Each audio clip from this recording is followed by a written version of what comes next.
Assalamualaikum warahmatullahi wabarakatuh. Bismillahirrahmanirrahim. Alhamdulillahi rabbil alamin. Wassalatu wassalamu ala asyrafil anbiya'i wal mursalin Sayyidina Muhammadin wa ala alihi wa sahbihi ajma'in, amma ba'du. Bapak-bapak, ibu-ibu dan saudara-saudara jamaah Majelis Ta'lim Fajrul Islam yang saya cintai, kita lanjutkan pengajian tafsir Jalalain. Kita sampai kepada ayat Allazi ja'ala lakumul arda firasya was samaa'a binaa'a.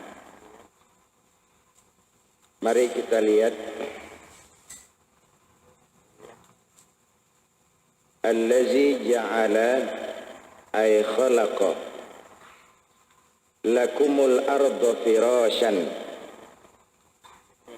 halun bisatan yaftarishu la ghayata fis salabati awil layyunati fala yumkinul istiqraru alaiha wassamaa binaan ay saqafan wa anzala minas samaa'i ma'an fa akhraja bihi min anwa'i thamarati rizqan lakum ta'kulunahu wa tu'allifuna bihi dawabukum fala taj'alu lillahi andadan syuraka'an fil ibadati wa antum ta'lamuna annahu al-khaliqu wa la yakhluquna wa la yakunu ilahan illa man yakhluqu wa in kuntum fi raibin ay syakkin mimma nazzalna ala abdina Muhammadin minal Qur'an annahu min indillahi fa'tu bi suratin min mislihi ay al-munazzal wa min lil bayan ay hiya misluhu fil balaghati wa husnin nazami wal akhbari minal ghaibi was suratu kit'atun laha awwalun wa akhirun aqalluha thalathu ayatin wada'u syuhada'akum ay alihatukum allati ta'budunaha min dunillahi ay ghairihi litu'inakum in kuntum sadiqina fi anna Muhammadan qalahu min indi nafsihi faf'alu dhalika fa innakum arabiyyuna fusha mislahu. Sampai itu, sampai mislahu. Hadirin yang saya hormati, sekarang artinya Allazi ja'ala lakumul arda firasya, dialah Allah yang telah menjadikan untukmu bumi, yang telah menjadikan bumi untukmu sebagai hamparan. Firasyan di sini hal keadaan bumi yang terhampar, sinonim dengan kalimat bisaton, bumi yang dihamparkan, yang tidak keras dan tidak pula lunak. La ghayata fis salabati awil layyunah, tidak keras, tidak pula lunak. Fala yumkinul istiqraru alaiha, sehingga tidak mungkin ditinggali terus menerus, tidak mungkin ditinggali untuk selamanya. Nah, ayat ini masih kelanjutan dari ayat sebelumnya. Hai manusia, sembahlah Tuhanmu yang telah menciptakan kamu dan menciptakan orang-orang yang sebelum kamu, agar kamu menjadi orang yang bertakwa. Ini seruan kepada iman dan ibadah. Seruan ini kemudian mengingatkan manusia tentang nikmat dan karunia yang diberikan Allah kepada manusia ini. Ini gaya dakwah Quran. Kamu dulunya enggak ada, lalu sekarang menjadi ada. Setelah ada, kamu ditempatkan di permukaan bumi. Sebab nanti seruan ini pada poin puncaknya adalah fala taj'alu lillahi andada, jangan menyekutukan Allah. Dulu kamu enggak ada, nih ayat sebelumnya kan begitu. Sekarang ada. Lewat proses yang oleh Quran dijelaskan secara ilmiah, reproduksi manusia itu. Sudah kita bicarakan dulu dari sperma, embrio, sampai kepada proses kelahirannya. Dari tidak ada kamu menjadi ada, setelah ada ditempatkan kamu di permukaan bumi. Allazi ja'ala lakumul arda firasya. Dialah Allah yang telah menciptakan, menjadikan bumi sebagai hamparan untukmu. Nah, agama-agama lama mempunyai pengertian dasarnya dari sini, bahwa bumi ini rata kayak meja nih. Ya, salah kaprah, salah tafsir. Bumi rata nih, jadi kalau kita jalan ke ujung terus kita bakal jatuh kemana tahu. Ya kayak meja ini. Ketika Galileo mengemukakan teori bahwa bumi ini bundar, ya, dia dimusuhin oleh gereja, dikejar-kejar dan dibunuh karena dianggap menentang doktrin gereja yang pada waktu itu berpendapat bumi ini rata kayak meja. Sepintas kalau kita baca nih ayat, bumi yang dihamparkan. Firosh itu dalam bahasa Arab sesuatu yang dihamparkan, makanya tikar disebut firosh dalam bahasa Arab. Permadani yang dihamparkan itu juga disebut firosh dalam bahasa Arab, sesuatu yang dihamparkan. Nah, maksud hamparan di sini bumi yang bisa ditinggali, tetapi dunia secara utuh adalah bundar, merupakan bagian dari planet-planet yang ada dalam sistem tata surya matahari. Bumi yang ditinggali ini menurut tafsir Jalalain la ghayata fis salabah wa awil layuna, tidak keras tidak pula lunak. Ini saya anggap tafsir zaman nomaden, zaman manusia pindah-pindah tuh.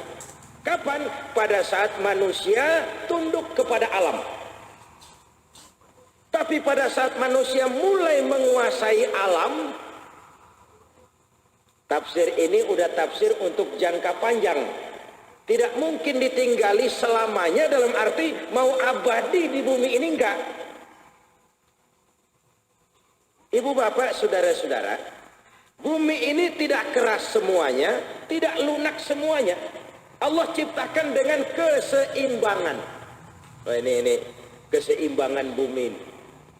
Kalau keras semua, manusia nggak bisa hidup. Kalau lunak semua, juga nggak bisa hidup. Makanya dunia ini, bumi ini ada yang keras, gurun pasir, gunung-gunung batu. Ada yang lunak, tanah gambut, tanah rawa. Tuh. Kita tanah yang keras nggak punya, yang lunak banyak, Kalimantan, pedalaman Irian dan seterusnya. Dulu manusia mulai hidupnya ini bergantung kepada alam. Bagaimana alam aja dah. Akhirnya nomaden, pindah dari sini ke sana, garap lagi sana, habis tingkat kesuburannya pindah lagi, habis lagi tingkat kesuburannya, sono lagi pindah, bakar hutan. Nomaden.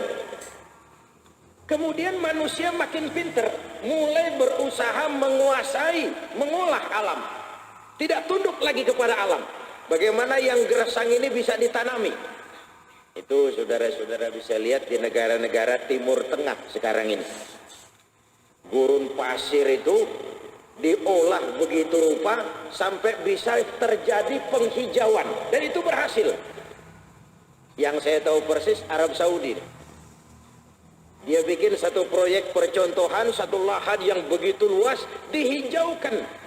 Dari mana airnya? Penyulingan air laut. Air laut disuling, dijadikan itu. Bahkan mereka sekarang ini sedang membuat proyek sungai. Bikin sungai. Saking pengennya punya air, sungai dibikin. Ibu bapak, saudara-saudara hadirin yang saya hormati. Jadi tafsir dalam pengertian bumi tidak bisa ditinggali karena terlalu keras dan lunak. Ini tafsir nomaden. Ya. Tetapi Imam Jalalain betul, tidak mungkin ditinggali selamanya untuk tujuan jangka panjang. Artinya apa? Akibat manusia mulai menguasai alam, kadang-kadang manusia lupa menjaga keseimbangan alam. Ini kuncinya nih. Ketika dia mulai lupa menjaga keseimbangan alam, alam rusak oleh ulah manusia sendiri. Alam dikuras habis-habisan nih, sumber daya alam. Keseimbangannya tidak dijaga. Terjadilah apa yang oleh Quran disebut Zoharul fasadu fil barri wal bahri bima kasabat aidin nas. Bertebaran kerusakan di daratan dan di lautan akibat ulah manusia. Ayo kita lihat. Sekarang teknologi makin maju, orang hidup makin praktis. Manusia sekarang lebih senang rumah kaca di negara-negara maju. Rumah pinter. Banyak komponen-komponen rumah itu dibikin dari kaca. Akibat pengaruh kaca ini, rumah kaca, sinar ultraviolet matahari balik lagi, tidak terserap oleh bumi. Akibatnya terjadi pemanasan global. Itu yang kita rasakan sekarang, panas sekarang nih. Lain sama panas tahun 60-an. Tahun 70-an. Bahkan tahun 80-an kita masih merasakan panas itu kita perlu. Sehat. Sekarang panas, pemanasan global ini nyelekit panasnya. Nyelekit, nyengat. Pemanasan global. Lalu limbah-limbah produksi, kemudian pencemaran lingkungan, itu membuat lapisan ozon bocor. Ya. Kalau lapisan ozon bocor, atmosfer bumi terganggu, maka HO2 akan berkurang. Akibatnya manusia bakal susah napas. Nah kalau HO2 habis, lepek-lepek kita. Maka gerakan-gerakan yang disebut Greenpeace, ya, hijau damai itu pencinta lingkungan, bukan main berjuangnya. Kenapa? Bumi ini sudah dirusak akibat ulah manusia. Tapi ini sudah proses, kita akan jelaskan itu nanti. Sekarang masih dalam konteks tauhid, iman dan ibadah. Kenapa? Kamu dulu nggak ada, setelah nggak ada diadakan lewat proses yang begitu jelimet, yang kamu nggak bisa bikin. Setelah dari tidak ada diadakan, kamu ditempatkan di muka bumi. Masya Allah. Coba kalau kita ditempatin di Mars, begitu lahir terus mati. Ditempatkan di Saturnus, Jupiter, begitu brol, habis. Nggak ada kehidupan yang sesuai dengan struktur organisme tubuh manusia. Dialah Allah yang telah menjadikan bumi untukmu, yang dihamparkan bumi itu sebagai tempat kamu tinggal. Bahwa sekarang Amerika sudah mulai mengeksplorir Mars, boleh. bercita-cita kalau manusia meledak di bumi, bumi ini kan terbatas. Jakarta Selatan aja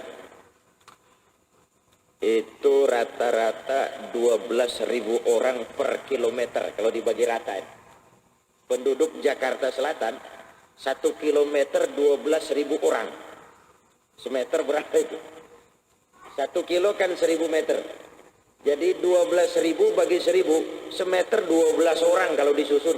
Udah padat. Sehingga orang mengangankan kalau satu saat kita terpaksa transmigrasi ke bulan. Nggak tanggung-tanggung ini. Ini negara maju udah mulai berpikir begitu. Udah dibuat stasiun angkasa luar dan lain sebagainya. Ibu bapak boleh-boleh saja. Tetapi Allah sebagai pencipta manusia lebih tahu tentang organisme struktur manusia.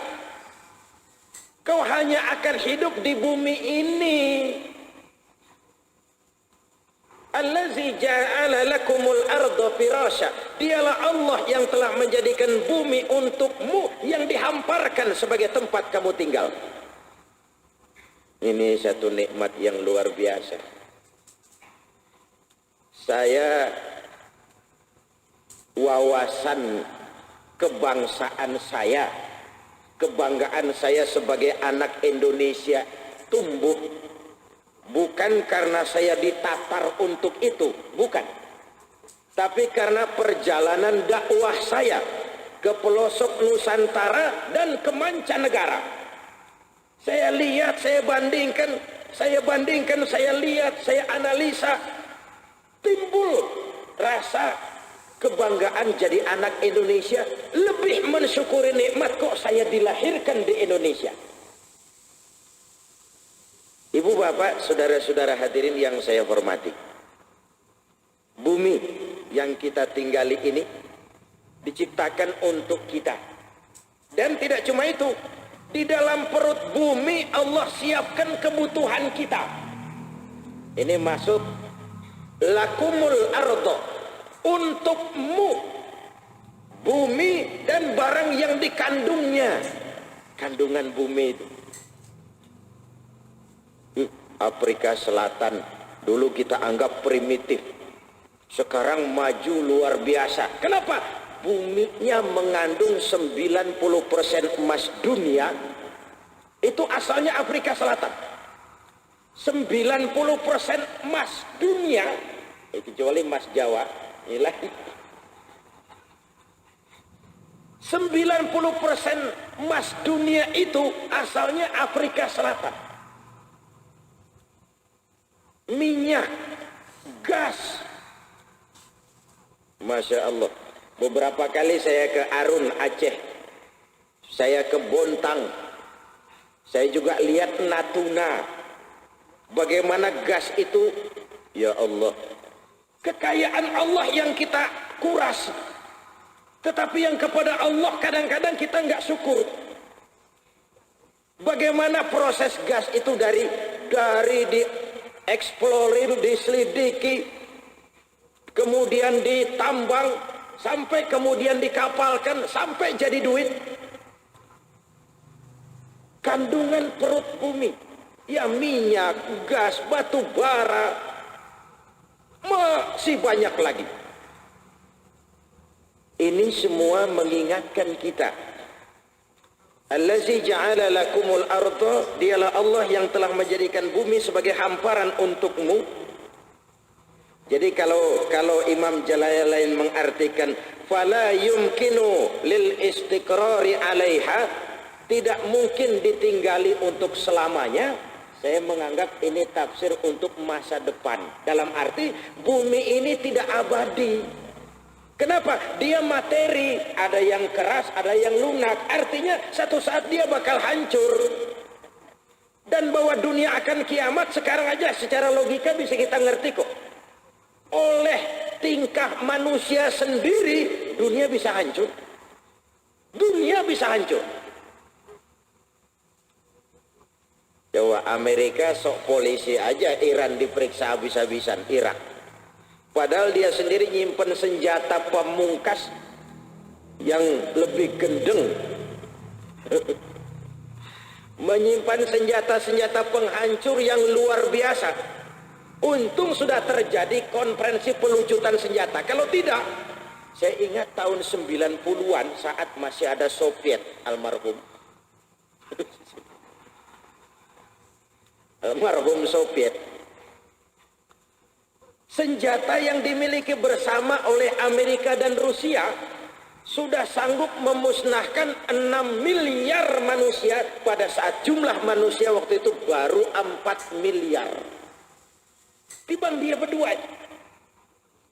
Dan saudara tahu dari berita terakhir, Soviet sekarang lagi repot memusnahkan 170 kapal selamnya yang dipersenjatai dengan nuklir.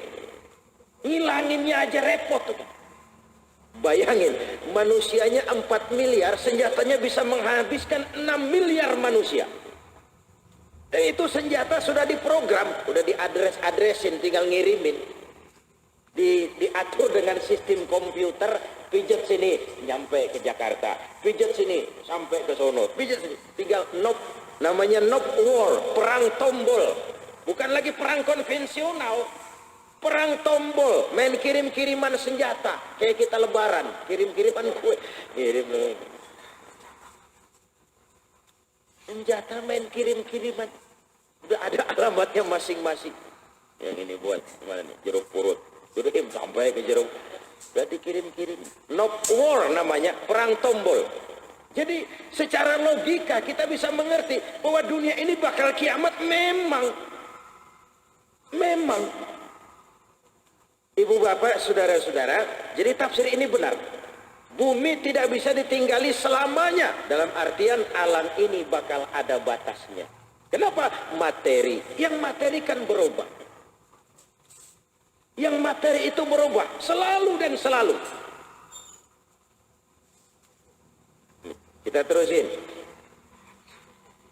Wassamaa'a binaa'a, dan menjadikan langit sebagai naungan.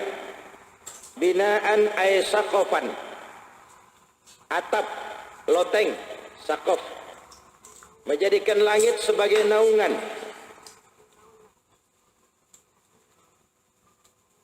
Wa anzala minas samaa'i ma'an, dan Allah jugalah yang telah menurunkan air dari langit. Ini yang disebut ini hal-hal yang paling urgent dalam kehidupan manusia. Sama kita juga logikanya begini Pak. Kalau orang lupa sama kita kan sering ngingetin hal-hal yang urgent yang pernah kita kerjain sama tuh orang. Masa lu lupa sama gue dulu, kan waktu lu di penjara gue yang tolongin lagi sih. Iya kan? Waktu lu keblangsak tuh, kehujanan, kepanasan, kan gue yang tolongin.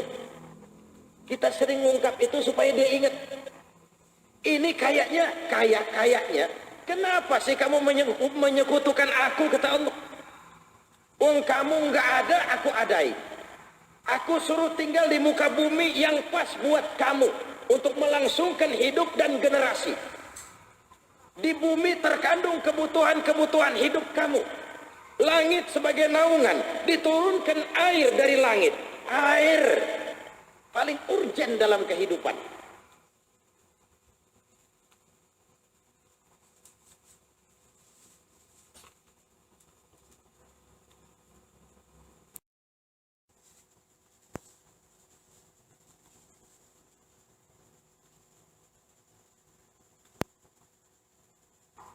Masya Allah, orang mah tahanan kagak makan daripada kagak minum Pak. Bener, nggak makan kita seminggu masih bisa. Orang-orang tua kita dulu kalau tirakat bisa 30 hari nggak makan. Tapi minum, ini urgent. Air adalah sumber kehidupan, disebutkan itu. Bagaimana proses langit menurunkan air yang kita namakan hujan? Nah, sekarang kita ngerasain. Pada saat berbulan-bulan kita nungguin hujan, dia turun. Setelah dia turun, kita berdoa lagi kan. Minta lagi, mudah-mudahan hujan yang turun yang bawa manfaat, bukan yang bawa bencana. Nah kalau kebanyakan dia turun, kelelep kita bencana lagi.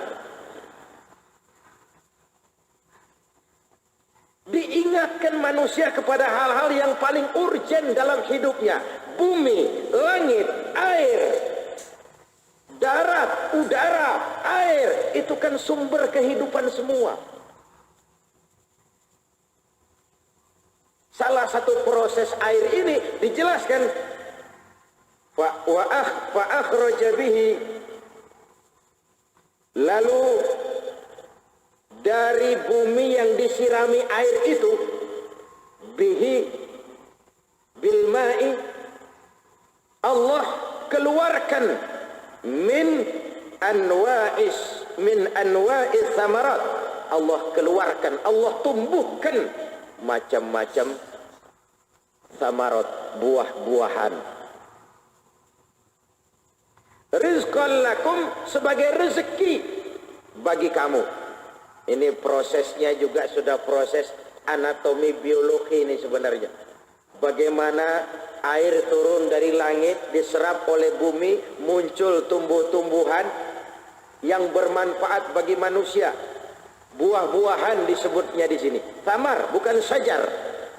Yang disebut buah, bukan pohon. Artinya apa? Manfaatnya. Ibu bapak, saudara-saudara hadirin yang saya hormati, kita yang tinggal di negara tropis mestinya lebih merasakan ayat ini, ya, ketimbang saudara-saudara kita yang tinggal di daerah yang non tropis. Proses ini kita rasain bener kok. Begitu hujan turun, hijau, tumbuh-tumbuhan, bunga, kembang, tumbuh-tumbuhan keluar, buah-buahan jadi. Kalau kita ada di Afrika, nih ayat nggak begini barangkali, nggak amat sangat kita rasain. Atau di kutub selatan maupun utara yang tempo hari sudah saya jelaskan, kadang-kadang matahari itu 6 bulan. Artinya siang 6 bulan, malam 6 bulan. Tahan gitu. Tapi ya ada aja manusia yang memang diciptakan sesuai dengan lingkungannya. Kita yang tinggal di negara tropis merasakan betul nikmat ini. Bumi yang dihamparkan, udara yang jernih, tumbuh-tumbuhan yang khadra, hijau. Istilah orang Arab, Indonesia ini untayan jamrud katulistiwa. Kemarau panjang pun masih hijau. Masih hijau. Tinggal bumi yang disiapkan buat kamu, air yang diturunkan, tumbuh-tumbuhan yang tumbuh menghasilkan buah. Bisa nggak kamu ngatur? Kan itu soalnya. Nikmat ini sudah jelas. Negara kita untayan jamrud katulistiwa. Buminya kaya, punya minyak, punya gas, punya batu bara, punya emas bahkan. Walaupun ribut di Busang itu. Punya intan sebagian. Punya lagi macam-macam. Saking banyaknya. Nah sekarang ini semua kan lakum. Buat kamu. Buat kamu. Kamu siapa? Rakyat. Karena rakyat nggak mungkin ngurus kebutuhannya secara bersamaan, lalu kita bentuk pemerintah. Nah, soalnya kemudian distribusinya, mampu nggak kita bagiin nih kue nih?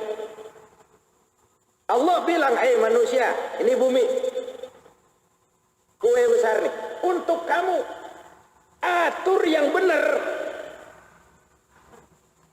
Bagi ini kue secara adil. Namanya adil itu bukan bagi rata. Kesenjangan yang pure itu Qur'ani. Allah bilang apa? Allah melebihkan rezeki sebagian kamu dari yang lain. Itu ayat. Allah lebihkan rezeki sebagian kamu dari yang lain. Pemerataan itu bukan standar manusia ekonominya sama semua, bukan. Adil itu bukan bagi bagi rata, bukan. Contoh, anak saya 5 orang. Kalau saya orang tua yang adil, bukan berarti semuanya saya kasih duit 5.000 perak. Bukan. Tingkat kebutuhannya nggak sama. Kan begitu. Tingkat kebutuhannya nggak sama. Yang gede kebutuhannya lebih banyak, yang kecil kadang-kadang kebutuhannya lebih sedikit. Bumi yang diperuntukkan bagi kita ini, mampukah kita atur secara benar? Dan itu soalnya. Ibu bapak, saudara-saudara hadirin yang saya hormati, jadi karena itu kita bangsa Indonesia ini kalau matematika kali pinter, tambah hebat, kurang cakep, bagi yang sering salah.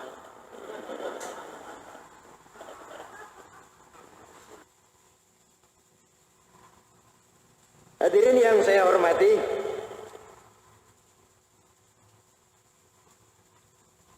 rizqul lakum, buah-buahan sebagai rizki bagi kamu, takulunahu, yang kamu makan, rumputnya kamu berikan kepada hewan-hewan kamu, dawabukum. Fala taj'alu lillahi andada. Ini masuk tujuan utama ayat ini. Begitu udah disebutin, dulu kamu nggak ada, sekarang diadai. Disuruh tinggal di muka bumi, disiapkan kebutuhan kamu, terkandung di perut bumi. Diturunkan air, tumbuh buah-buahan, pohon-pohonan. Oleh sebab itu, faknya fak syartiyah ini, oleh sebab itu, oleh sebab kamu telah diadakan, ditinggal di muka bumi, kebutuhan kamu ada di situ. Fala taj'alu lillahi andada. Jangan sekali-kali kamu menjadikan sekutu bagi Allah. Ini tujuan puncaknya. Diingatkan kepada proses kejadian kita, diberikan fasilitas begitu rupa, bumi, air, udara, sebagai hal-hal yang paling urgen dalam kehidupan. Sudah begitu enak kamu ini, cara kita nih, bahasa kita, fala taj'alu lillahi andada. Jangan kamu menjadikan sekutu bagi Allah. Jangan menyekutukan Allah. Ini kan seruan kepada iman. Diingatkan kita kepada istilah logika saya tadi. Kok lupa lo sama gue? Kok lupa sih dulu? Kalau enggak gue, kalau enggak gue lu masih ngeringkuk lo. Nah, kita ingatkan kepada hal-hal yang urgen dalam hidupnya. Kok bisa lupa sih kamu? Padahal dulu sebatang berdua tuh rokok. Kita ingatkan kepada hal-hal yang penting. Kok kamu bisa menyekutukan Allah sih? Padahal waktu nggak ada, kamu diadain. Yang ngadain Allah. Kamu disuruh tinggal di muka bumi, fasilitas dicukupi. Yang ngasih fasilitas Allah. Kok kamu bikin sekutu bagi Allah? Fala taj'alu lillahi andada. Jangan kau sekutukan Allah. Andada ay syuraka'a fil ibadah. Jangan menyekutukan Allah dalam urusan ibadah. Wa antum ta'lamun, padahal kamu mengetahui apa? Annahul khaliq, bahwa Allah itulah pencipta. Wala yakhluquna, Tuhan-Tuhan yang kamu sembah itu, yang kamu sekutukan dengan Allah itu, mereka enggak menciptakan apa-apa. Lata, Uzza, Manat, Hubal, la yakhlukun, mereka enggak menciptakan apa-apa. Wala yakunu ilahan illa man yakhluku. Tidak pantas dijadikan Tuhan sesuatu yang tidak menciptakan. Yang menciptakan kamu kan Allah. Yang menciptakan bumi, darat, udara, Allah. Yang kamu sembah itu, yang kamu sekutukan dengan Tuhan itu, si Lata, si Uzza, si Manat, si Hubal, dia nggak bikin apa-apa. Ini sama juga kita kalau nyeseli temen, kok lupa lu sama gua? Dia lu agul-agulin, emang dia bikin apa buat lu? Dia pernah nolongin apa sama lu? Waktu lu susah dia datang. Waktu anak lu sakit dia bawain ke rumah sakit. Kalau enggak gua tuh anak lu udah lewat. Kan kita banding-bandingin. Itulah Uzza, Manat yang kamu sembah-sembah tuh, dia enggak bikin apa-apa. Kenapa kamu nyembah dia? Kenapa dia yang kamu sembah? Dia enggak bikin apa-apa. Yang enggak bikin apa-apa enggak pantas dipertuhankan. Ini penjelasan dari Imam Jalalaini. Wala yakunu ilahan illa man yakhluqu. Tidak pantas dipertuhankan kecuali yang menciptakan, yaitu Allah Subhanahu wa ta'ala. Jadi dua ayat ini, ayat sebelumnya yang mengingatkan kepada proses penciptaan manusia, lalu ayat sesudah yang kita baca malam ini mengingatkan kepada fasilitas yang diperuntukkan bagi manusia. Dua-duanya bertujuan kepada keimanan, tauhid. Tetapi kita diingatkan kepada hal-hal yang paling urgen dalam kehidupan kita. Inilah gaya dakwah Quran. Ini juga yang sering kita pakai dalam hidup. Kan ya saya bilang itu tadi. Dia kan ketemu lu juga baru, dia belum pernah buat jasa sama lu. Kenapa dia lu agul-agulin? Kesel kan gitu. Kesel, Pak. Ini cara psikologis. Gue yang bertahun-tahun nih jadi temen lu, temen nangis, temen susah, temen kebelangsak, kok lupa. Kira-kira logika ayatnya begitu. Kenapa yang kagak bikin apa-apa kamu sembah si Lata, si Uzza? Emang dia ngapain dia? Ini kalau bahasa bolot, emang dia ngapa dia? Sampai kamu sembah itu apa sih dia? Ngapain dia itu? Ini logika kita. Nah, seruan intinya tetap fala taj'alu lillahi andada. Jangan kau adakan sekutu bagi Allah. Baiklah ya, kita terusin ayat berikutnya. Ini balik lagi ke awal nih. Zalikal kitabu la raiba fihi, kan ada awalnya tuh di situ. Iman kepada Al-Quran. Jadi kita lihat walaupun gaya sistematika urutannya memang tidak runtun, tapi selalu berkaitan ayat satu dengan ayat sebelumnya. Kita lihat sekarang. Wa in kuntum fi raibin ay syakkin. Kalau kamu ragu-ragu, raib itu sama dengan syak. Kalau kamu ragu-ragu bima nazzalna ala abdina, dengan apa yang telah kami turunkan kepada hamba kami. Siapa? Muhammadin minal Qur'an annahu min indillah. Kalau kamu ragu-ragu terhadap Al-Quran yang kami turunkan kepada hamba kami Muhammad, kamu ragukan bahwa ia dari Allah, annahu min indillah, kamu ragukan bahwa Al-Quran itu dari Allah, fa'tu bi suratin min misli, maka buatlah satu surah saja seperti Al-Quran itu. Ay al-munazzal, yang diturunkan kepada Muhammad itu. Wa min lil bayan, ini pakai ilmu alat lagi. Kalimat min mislihi untuk menjelaskan apa? Hiya mislahu, bahwa surah yang akan kamu bikin itu nanti harus sebanding dengan Al-Quran. Hiya mislahu. Dalam hal apa? Bil balaghati, kedalaman arti.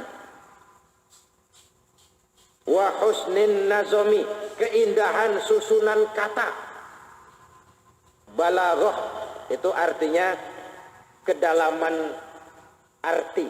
Ya, ilmu balaghah, ilmu yang mempelajari kedalaman kata.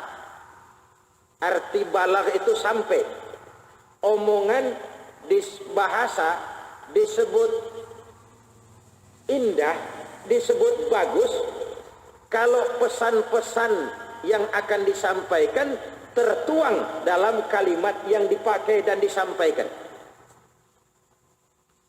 Nah, bahasa Quran kalamun baligh, bahasa yang sampai. Kedalaman katanya luar biasa. Fil balaghati, surah yang akan kamu bikin itu nanti, hiya mislahu, sebanding dengan Al-Quran. Dalam hal apa? Fil balaghati, kedalaman makna. Wa husnin nazami, keindahan susunan kata, keindahan susunan bahasa, keindahan nazom. Wal akhbari, bisa juga wal ikhbar. Wal ikhbari minal ghaib, tapi lebih umum wal akhbari minal ghaib, dan pemberitaan tentang alam ghaib. Kalau memang kamu ragu-ragu terhadap Al-Quran yang kami turunkan kepada hamba kami Muhammad, buat satu surah saja. Mim mislihi, kalimat min menjelaskan kalau memang kamu akan bikin itu surah yang sebanding, senilai dengan Al-Quran dalam hal kedalaman makna, keindahan bahasa, dan kabar gaib, berita gaib. Wal akhbar anil gaib. Ibu bapak, saudara-saudara hadirin, ini kita lihat, ini agak mundur lagi dikit. Al-Quran, semua nabi itu kan dikasih mukjizat, ya, dalam hal-hal yang tertentu. Keistimewaan itu selalu diberikan Allah. Kalau kepada nabi dan rasul itu disebut mukjizat. Kalau kepada orang taat yang dicintai Allah itu disebut karomah, keramat. Kalau kepada orang yang biasa-biasa model kita, namanya maunah, maunah. Kalau kepada orang geblek, brengsek, tapi luar biasa juga kejadiannya, namanya ihanah. Ihanah bisa juga istidraj, ihanah. Geblek, brengsek, nggak beriman, tapi bisa melakukan hal yang luar biasa, ihanah namanya. Menghinakan, ngenyek. Allah ngenyek sama tuh orang kayak begitu, ihanah. Kalau nabi dan rasul, mukjizat. Orang nggak bisa, dan mukjizat terlepas dari kausal, hukum sebab akibat, nggak bisa dipelajari, nggak bisa dilakukan sekehendak rasul, nggak bisa. Sebagaimana juga karomah, nggak bisa sekehendak orang yang diberikan itu oleh Allah. Kalau sekehendak hatinya, satu saat iblis masuk, dia main-mainin itu keramat. Dulu ada cerita, saya pernah cerita barangkali. Di Jawa ada wali. Wali di Jawa kan sering pakai belangkon. Ini wali ahlul khutwah. Ahlul khutwah itu orang yang hatinya terdetik pengen ke sono nih, sampai, itu namanya ahlul khutwah. Pengen ke sono nih, ada di sono. Itu ahlul khutwah, karomah. Ini si wali kalau tiap hari Jumat sembahyang Jumatnya di Masjidil Haram pakai belangkon. Satu hari begitu dia duduk iktikaf di masjid, di Masjidil Haram, semua topi putih, dia doang atuk lain nih, belangkon. Aneh, Arab iseng. Ini kayak mau telur di atas. Dia tepak tuh belangkon sama Arab, plek aja, miring gitu belangkon. Begitu belangkon miring, orang ngerasain bumi miring. Bumi miring. Pada bingung semua. Ini dongeng tapi untuk menjelaskan karomah. Pada bingung semua. Akhirnya ada wali juga di Mekah kontrol Masjidil Haram. Dia lihat belangkon miring. Ini biangnya nih. Biangnya di sini nih katanya. Dia benerin lagi tuh belangkon gitu, rata lagi, lempeng lagi bumi. Nah yang kayak begini terjadi bukan kemauan si wali sendiri. Kalau dia sendiri yang mau, satu saat iblis masuk ke hatinya, main belangkon melulu. Macam-macam udah gue putar nih belangkon ini.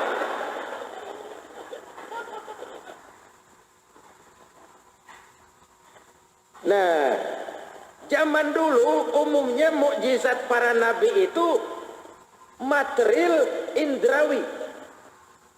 Material indrawi artinya bisa disaksikan langsung oleh indera manusia. Ya, misalnya tongkat Nabi Musa itu barang kelihatan jadi ular. Terus Nabi Ibrahim dibakar nggak kebakar, itu kelihatan langsung. Terus Nabi Isa dengan izin Allah nyembuhin orang kusta, itu kelihatan mukjizat. Nabi kita diberikan mukjizat yang imaterial, non indrawi. Karena itu kekal. Mukjizat-mukjizat zaman dulu, nabinya mati, habis. Tongkat hilang. Tetapi mukjizat yang imaterial seperti Al-Quran ini abadi terus selamanya. Dan kehebatannya dari susunan bahasa, dari kedalaman arti, dari isyarat-isyarat ilmiah yang terkandung dalam Quran, bahkan berita tentang masa depan yang paling depan, alam gaib, yaitu akhirat. Dan yang aneh, ada ayat Quran yang negor Nabi. Kalau emang bikinan Nabi Muhammad itu Quran, ngapain negor diri sendiri, gengsi amat? Saya temukan di 3 tempat ayat Quran yang negor Nabi, Pak. Saya lupa surahnya, tapi salah satunya saya sampaikan di sini. Satu hari Nabi lagi dakwah di kalangan elit Mekah. Ya, para eksekutif dah. Elit-elit Mekah. Datang Abdullah bin Umi Maktum, orang buta. Nah, orang buta namanya kan kagak ngerti situasi dan kondisi. Nyelonong aja dari belakang, teriak, "Muhammad, ajarkan saya yang diturunkan Tuhanmu kepadamu." Nah, Nabi dengar dalam hati Nabi nih, kagak ngerti urusan amat nih orang. Kagak ngerti urusan nih orang, gua kan lagi dakwah di kelompok elit ini. Tar dulu ngapain, tar dulu. Dalam hati beliau agak masem mukanya. Lalu berpaling, nggak ngelayanin Umi Maktub. Turun, abasa wa tawalla an ja'ahul a'ma. Kalla. Kenapa begitu Muhammad? Kenapa bermasa muka dan berpaling waktu datang orang buta menanyakan agama? Kalla, lagi-lagi jangan begitu Muhammad. Ngapain sih negor diri sendiri? Kalau memang Quran bikinan Muhammad, nggak bakal ada ayat yang kayak begitu tuh. Sensor. Gengsi bang, gengsi. Gengsi. Itu ada dalam Quran. Nggak diumpetin sama Nabi. Gentleman. Saudara-saudara, ini ayat ngeritik saya. Nih. Ya Allah, tuh nyari pemimpin gentleman begitu kan susah. Ada 3 tempat ayat-ayat yang negur Nabi. Langsung turun itu. Jangan begitu Muhammad. Kenapa bermasa muka waktu datang orang buta minta diajarkan agama? Kalla, lagi-lagi jangan begitu. Ya Allah, kalau memang ini bikinan Muhammad nih Quran, nggak bakal ada tuh ayat yang kayak begitu. Dan masih banyak lagi beberapa hal yang insya Allah kita lanjutkan pada pengajian kita yang akan datang. Udah Isya, terima kasih atas perhatian. Wallahu a'lam bissawab. Wassalamualaikum warahmatullahi wabarakatuh.